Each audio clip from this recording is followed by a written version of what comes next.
Este é um raro manuscrito bíblico ortodoxo etíope, escrito à mão na língua sagrada etíope, o Liturgical.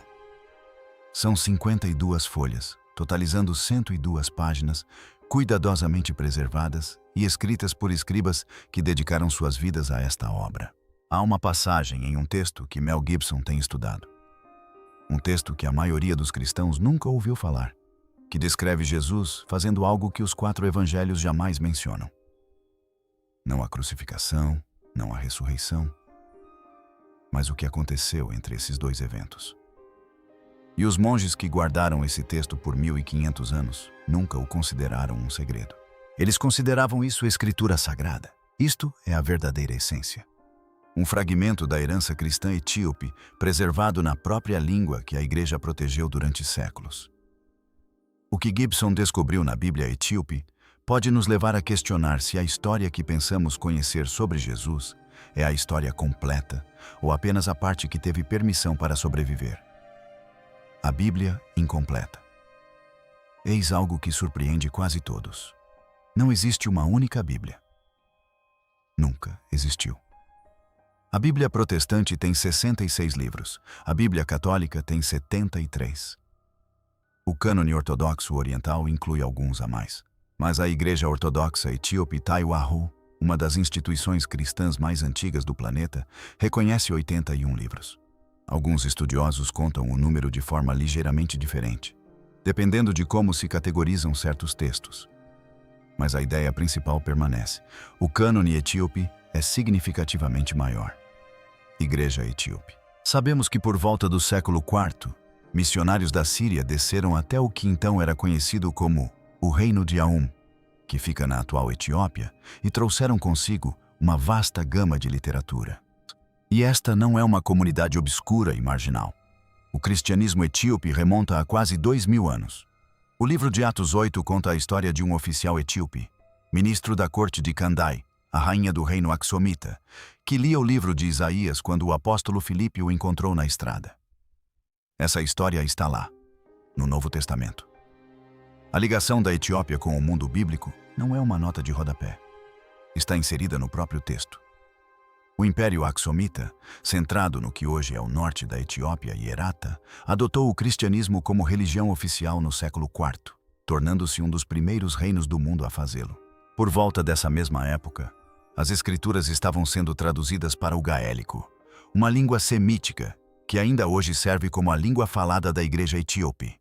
E quando essas traduções foram feitas, incluíram livros que outras tradições acabariam por deixar de lado. Livros como o primeiro livro de Enoque, o livro dos Jubileus, às vezes chamado de Pequeno Gênesis, que reconta as histórias do Gênesis e do Êxodo, com um anjo ditando a narrativa a Moisés, no Monte Si. A única cópia completa existente do primeiro livro de Enoque é um manuscrito do século XV, escrito em uma versão do etíope. Existem fragmentos de diferentes seções em copta, grego, latim e aramaico, embora contenham apenas partes do documento completo, adicionando camadas de detalhes sobre calendários, alianças e a guerra espiritual que permeia toda a história da humanidade. A ascensão de Isaías, com sua visão impressionante de 7 céus e uma figura divina descendo por cada um deles. O Pastor de Hermos, amplamente lido na igreja primitiva do Mediterrâneo, e os livros de Macabeus, exclusivos da tradição etíope, sem paralelo em nenhum outro lugar do cânone cristão. Eis o que ninguém lhe conta. Esses textos não foram introduzidos clandestinamente mais tarde. Eles não eram considerados estranhos ou heréticos. Eram escrituras lidas nas igrejas, estudadas por eruditos, copiadas por monges desde o princípio. Enquanto o resto do mundo cristão restringia seu cânone, a Etiópia preservava um mais amplo.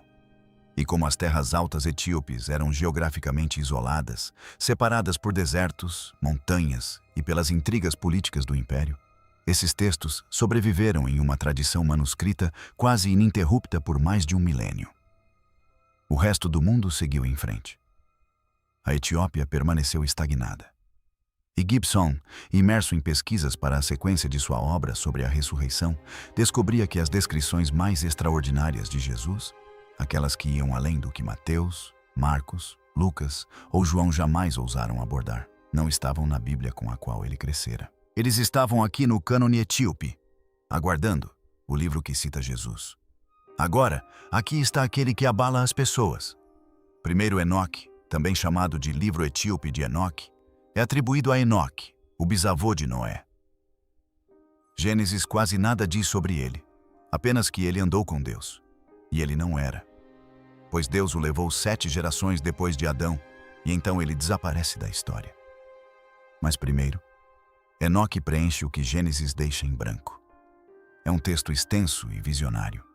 Anjos caídos, chamados de vigilantes, descem à terra, tomam esposas humanas e ensinam à humanidade conhecimentos proibidos, metalurgia, feitiçaria, astrologia. Seus descendentes são os Nefilins, gigantes que devastam a terra. Nefilim é quase exclusivamente traduzido como gigantes. Mas, etnologicamente, em hebraico, Nefal significa literalmente cair. Então, existe toda essa narrativa dentro do judaísmo antigo de que essas criaturas são anjos caídos. Deus envia um dilúvio para purificar o mundo. Mas antes de tudo isso, Enoque é levado em uma jornada pelo cosmos. Ele vê a arquitetura do céu. Ele testemunha o julgamento e encontra uma figura chamada Filho do Homem. Pare aqui, porque essa expressão, Filho do Homem, é um dos títulos mais importantes de todo o Novo Testamento. É a expressão que Jesus usa para se descrever mais do que qualquer outra. Não Filho de Deus, Filho do Homem. E quando ele a utiliza, não está tirando informações do nada. Ele está se baseando em uma tradição. Uma tradição que muitos estudiosos remontam diretamente às primeiras parábolas de semelhanças de Enoque, escritas aproximadamente no 1º ou 2º século antes de Cristo. Em Enoque, o Filho do Homem é uma figura divina pré-existente. Ele se assenta em um trono de glória. Ele julga os reis da terra. Ele está oculto antes da criação e será revelado no fim dos tempos. Se isso lhe parece familiar, não é por acaso. Essas são praticamente as descrições aplicadas a Jesus nos Evangelhos e no livro do Apocalipse. E veja só, o Novo Testamento conhece esse livro. A Epístola de Judas, presente em todas as Bíblias cristãs, cita diretamente o primeiro livro de Enoque. Judas 1, 14 e 15 apresenta uma passagem que corresponde quase exatamente ao primeiro livro de Enoque. Isso não é uma vaga ilusão. Isso é uma citação. O Novo Testamento cita um livro que não contém. Pense nisso por um segundo. Os primeiros pais da igreja estavam divididos. Tertulano, escrevendo no 2º e 3º século, defendeu o livro e o considerou escritura. Outros, como Agostinho, foram mais cautelosos. Quando o cânone ocidental se consolidou, Enoque foi descartado. Não porque tenha sido comprovado como falso, mas porque não se encaixava na direção que a teologia dominante estava tomando. E então vieram os manuscritos do Mar Morto. Em 1947, fragmentos do primeiro livro de Enos foram encontrados nas cavernas de Qumran, a 20 quilômetros a leste de Jerusalém. Múltiplas cópias, totalizando 11 manuscritos, espalhadas por diversas cavernas. Fragmentos em aramaico anteriores a Cristo. Não se tratava de uma falsificação medieval ou de uma curiosidade marginal. Os arqueólogos ficaram surpresos ao descobrir que quem colecionou os manuscritos do Mar Morto considerava o livro de Enoque de vital importância, preservando 11 manuscritos diferentes, incluindo versões nunca vistas nos tempos modernos. O livro de Enoque fazia parte da biblioteca de uma comunidade judaica influente, que viveu nos séculos imediatamente anteriores a Jesus. Era amplamente lido, profundamente estudado, e moldou o vocabulário teológico que os escritores do Novo Testamento usariam posteriormente. Considere o peso disso. Um texto descrevendo uma figura divina pré-existente chamada Filho do Homem, escrito antes do nascimento de Jesus, encontrado na mesma região onde João Batista pregava. Esses fragmentos estão em um museu em Jerusalém neste momento, escritos em pergaminho com mais de 2000 anos. O livro de Enoque não desapareceu porque estava errado. Desapareceu porque as pessoas com o poder de definir o cânone decidiram que ele não pertencia a ele. A Etiópia discordou. Se esta é a primeira vez que você ouve que o Novo Testamento cita um livro que não contém, inscreva-se agora mesmo, porque o que vem a seguir é muito mais profundo. Estamos apenas começando. A descida oculta. Se Enoque nos apresenta o Cristo cósmico antes dos evangelhos, a ascensão de Isaías nos apresenta o Cristo cósmico entre os evangelhos. E este é o texto que os pesquisadores acreditam ter influenciado mais diretamente o tipo de sequência que Mel Gibson vem descrevendo em entrevistas há 2 décadas. Para realmente contar a história adequadamente, é preciso começar com a queda dos anjos, certo? Sim. O que significa que você está em outro lugar. Você está em outro reino. Sabe, você precisa ir para o inferno. Você precisa ir para o santuário. A ascensão de Isaías é um texto composto, em parte judaico, em parte cristão, provavelmente compilado entre os séculos I e IV. A primeira metade narra a história do martírio do profeta Isaías, que foi cortado ao meio dentro de uma árvore oca por ordem de um rei perverso. É brutal, é vívido. É o tipo de história que os primeiros cristãos divulgavam como prova de perseguição profética. Mas é na segunda metade que as coisas ficam extraordinárias. Isaías é levado através dos 7 céus. Cada nível é mais glorioso que o anterior. Nos céus inferiores, anjos estão em guerra. Conflito, hierarquia, luta. À medida que Isaías ascende, a luz se intensifica, o louvor aumenta, e o véu entre o humano e o divino se torna mais tênue. Então, ele vê algo que o paralisa. Uma visão da descida do amado, uma figura divina que descerá por todos os 7 céus, disfarçando-se em cada nível.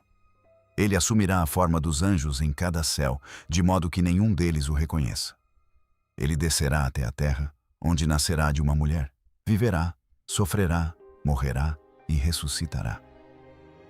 E então ascenderá de volta por todos os 7 céus. Desta vez, revelado em toda a subigania, em toda a sua glória, com todos os anjos se curvando à sua passagem. Leia isso novamente. Não se trata apenas de ressurreição como um retorno à vida. Trata-se de ressurreição como redenção cósmica. Um ser divino, movendo-se através das camadas da realidade, despojando-se de disfarces, reafirmando seu domínio sobre todos os planos da existência. É uma versão da história de Cristo muito mais elaborada, muito mais mítica e muito mais visualmente impressionante do que qualquer coisa no cânone padrão. Eis a questão. Gibson usou quase exatamente essa linguagem. Em entrevistas sobre seu filme de ressurreição, ele descreveu seu desejo de retratar o que aconteceu entre a crucificação e a ressurreição, a descida, os reinos, além do físico, o sofrimento. Mateus, Marcos, Lucas e João nos mostram um túmulo vazio e aparições pós-ressurreição. Eles não te contam a jornada, mas a ascensão de Isaías, sim. E a igreja etíope a preservou como escritura. A ascensão de Isaías foi lida e valorizada por muitos dos primeiros cristãos. Jerônimo a conhecia, Epifânio a mencionou. Mas Enoque não entrou na versão final, exceto na Etiópia, onde foi preservado, copiado e lido nas igrejas por 15 séculos, o que levanta uma questão que ninguém no cristianismo tradicional foi obrigado a responder ainda. Que tipo de fé teríamos hoje se esses textos tivessem permanecido? O cânone foi contestado. É essa parte que incomoda as pessoas, não por ser escandalosa, mas por ser honesta. Não houve um único momento em que alguém se sentou e declarou que estes livros estavam dentro e aqueles estavam fora. A igreja etíope pegou toda essa literatura, incluindo literatura que ninguém considerava escritura na época, e aparentemente não teve escolha, e incluiu tudo. A formação do cânone foi um processo longo, complexo e politicamente intrincado que se estendeu por séculos. Os primeiros cristãos nem sequer tinham um Novo Testamento. Eles possuíam as escrituras judaicas, cartas dos apóstolos e relatos sobre Jesus, que circulavam em diversas comunidades. Diferentes igrejas utilizavam textos diferentes.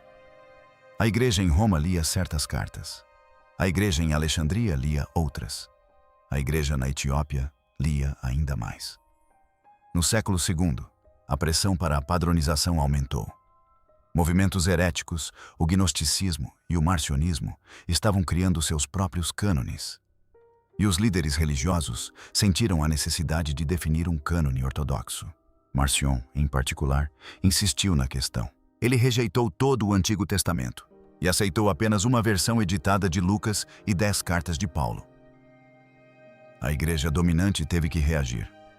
Em 367 d.C., Atanásio, bispo de Alexandria, escreveu uma carta listando 27 livros do Novo Testamento. Os mesmos 27 livros presentes em todos os Novos Testamentos atuais. Sua carta é frequentemente citada como um marco na formação do cânone. Mas Atanásio não tinha autoridade para impor sua lista em todos os lugares. Foram necessárias décadas de debates, concílios regionais.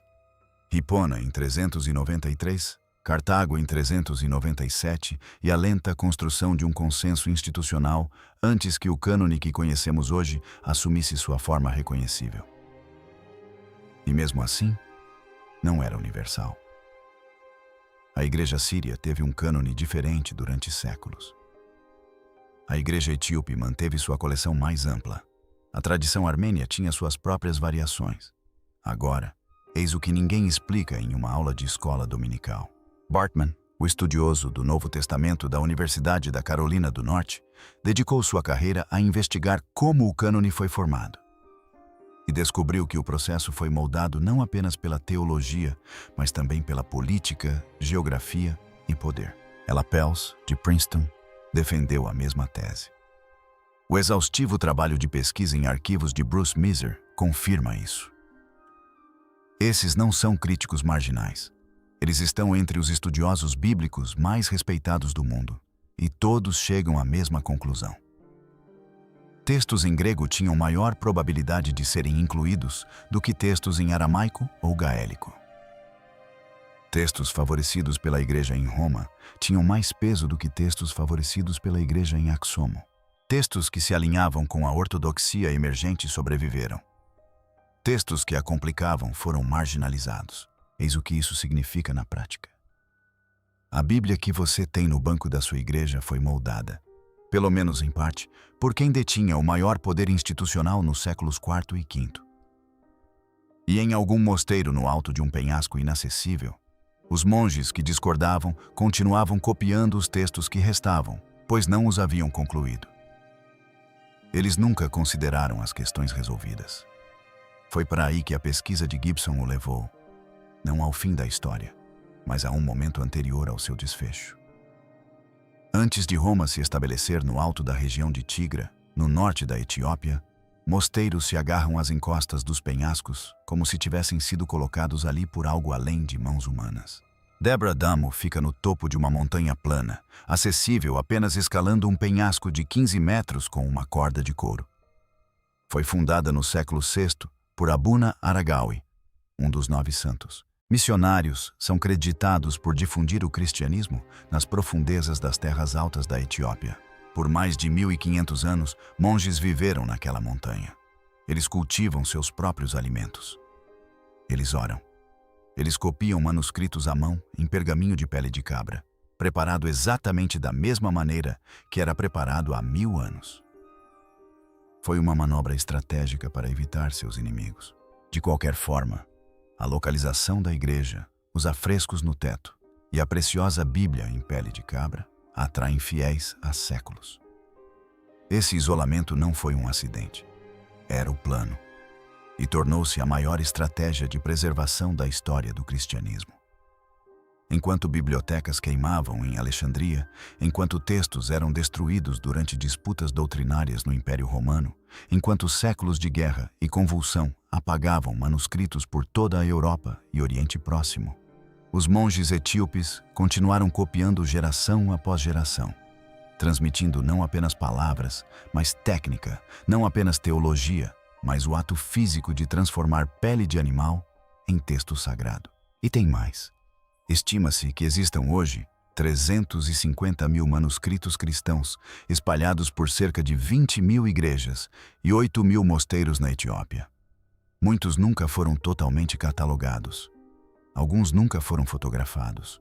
Só o mosteiro de Gundo, no leste de Tigra, abriga mais de 220 volumes, quase todos datando de antes do século XVI. E há também os evangelhos Garama, guardados no mosteiro de Abagarama, perto de Adwa.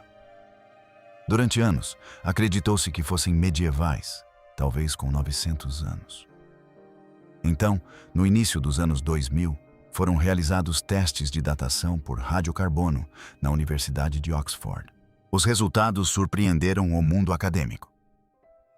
Garamatu, o mais antigo dos 2 volumes, foi datado de aproximadamente 390 e 570 d.C. Isso o torna potencialmente o manuscrito cristão iluminado completo mais antigo do planeta. Mais antigo que os famosos evangelhos de Rábula, da Síria, datados de 586. Suas páginas contêm retratos vívidos de evangelistas, tabelas de canhões ornamentais, padrões geométricos e uma representação do Templo de Salomão sem paralelo na arte cristã. Essas páginas sobreviveram não porque foram guardadas em um cofre com temperatura controlada. Elas sobreviveram porque monges as envolveram em tecido, as armazenaram em prateleiras de pedra e as viraram com as próprias mãos por mais de 1500 anos. A tinta é original. As cores são originais.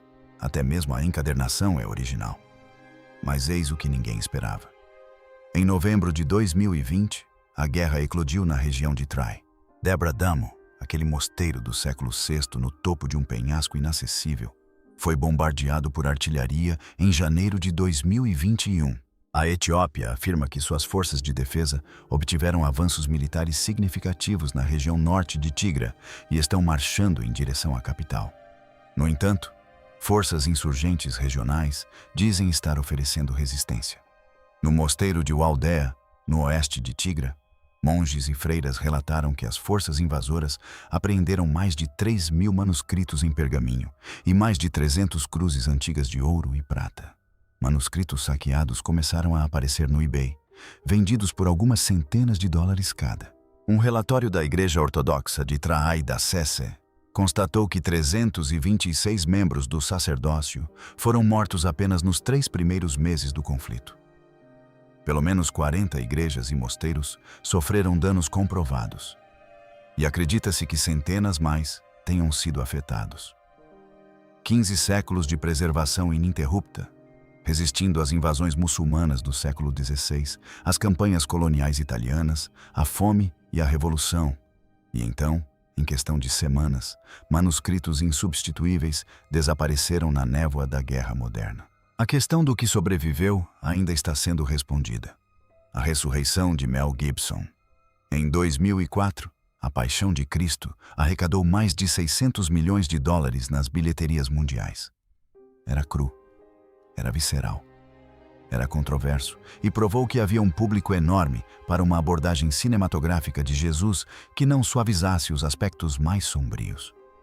Durante anos depois, Gibson continuou falando sobre uma sequência, não uma continuação, mas uma decadência. Em entrevistas, ele descreveu seu desejo de ir muito além do túmulo vazio. Ele queria retratar o que aconteceu entre a crucificação e a ressurreição, o tormento, os reinos, o que está abaixo e além do que os 4 evangelhos registram. É muito ambicioso. É tudo o que vou dizer. Simplesmente levou muito tempo para escrever. É realmente ambicioso e vai desde a queda dos anjos até a morte do último apóstolo. Mas algo que ninguém em Hollywood parece ter percebido ainda. Essa visão se encaixa quase perfeitamente nos textos preservados pela Igreja Etíope. A ideia de Jesus descendo através de reinos, confrontando poderes, movendo-se através das camadas do cosmos. Isso não está em Mateus, Marcos, Lucas ou João, mas está na ascensão de Isaías. Está em 1 Enoque. Está na teologia cósmica que os primeiros cristãos da Etiópia nunca pararam de ler. E ressoa por toda a tradição cristã posterior. Na frase do Credo dos Apóstolos, ele desceu ao inferno. Na cosmologia de Dante, nos céus devastados pela guerra de Milton. Essas ideias nunca desapareceram completamente. Elas apenas se tornaram obscuras. Um filme de ressurreição de Gibson que levasse a sério a tradição da descida cósmica em múltiplos realms poderia fazer algo notável. Pense no potencial visual. 7 céus, cada um distinto, cada um crescendo em glória e terror. Anjos que se assemelham às criaturas descritas em Ezequiel e Apocalipse. Rodas dentro de rodas, olhos cobrindo cada superfície. Vozes que abalam os alicerces da realidade. Uma figura de Cristo percorrendo esses reinos, não como um espírito passivo, mas como um rei conquistador, retomando territórios, quebrando correntes, descendo às trevas mais profundas antes de ascender por todos os níveis da criação. Isso não é apenas um filme religioso, é um evento cinematográfico. E o impacto cultural pode ir muito além da bilheteria. A paixão de Cristo não apenas arrecadou dinheiro, mudou a forma como as pessoas falavam sobre fé em público. Iniciou conversas que duraram anos. Um filme sobre a ressurreição, baseado nas tradições cósmicas do cristianismo primitivo, poderia fazer o mesmo. Mas com uma abrangência que força as pessoas a fazerem perguntas que nunca pensaram em fazer. Perguntas sobre o que foi omitido da Bíblia, sobre quem tomou essas decisões, sobre o que mais pode estar à espera em uma tradição da qual nunca ouviram falar, o que nunca se perdeu. Dizemos a nós mesmos que nada mais está oculto, que todos os manuscritos foram digitalizados, todos os mistérios revelados, todos os segredos transformados em texto pesquisável. Mas os monges da Etiópia não estavam escondendo nada. Eles simplesmente continuavam lendo, pregando e vivendo de acordo com a teologia contida em Enoque, Jubileus e a Ascensão de Isaías. Para eles, esses não são livros perdidos. Eles nunca se perderam. O resto do mundo simplesmente parou de procurar. E é para isso que a pesquisa de Gibson sempre retorna. A descoberta não está em algum cofre lacrado ou arquivo criptografado. Está em uma igreja. Está sendo lida em voz alta neste domingo. Tem sido lida todos os domingos, por quase 2000 anos. A questão nunca foi para onde esses textos foram. A questão é por quê. Levou todo esse tempo para o resto do mundo procurar. Os monges não guardavam apenas livros. Eles guardavam uma versão do cristianismo que o resto do mundo havia esquecido que era possível. Mesmo agora, depois da guerra, depois dos saques, depois do tipo de destruição que teria acabado com tradições menores, eles ainda estão lá, ainda copiando, ainda rezando, ainda virando páginas que a maior parte do mundo nunca leu. Portanto, a verdadeira questão não é se esses livros sobreviveram. Eles sobreviveram. A questão é a seguinte: quando o resto do mundo finalmente olhar para cima e ver o que sempre esteve lá, reconheceremos isso como história perdida? Ou reconheceremos como algo que nunca deveríamos ter esquecido? Se isso abriu seus olhos para algo que você não sabia que existia, compartilhe com alguém que precisa ver. E se você quiser se aprofundar nos textos ocultos, nas tradições antigas e nas histórias que não entraram na Bíblia com a qual você cresceu, inscreva-se, porque estamos apenas começando.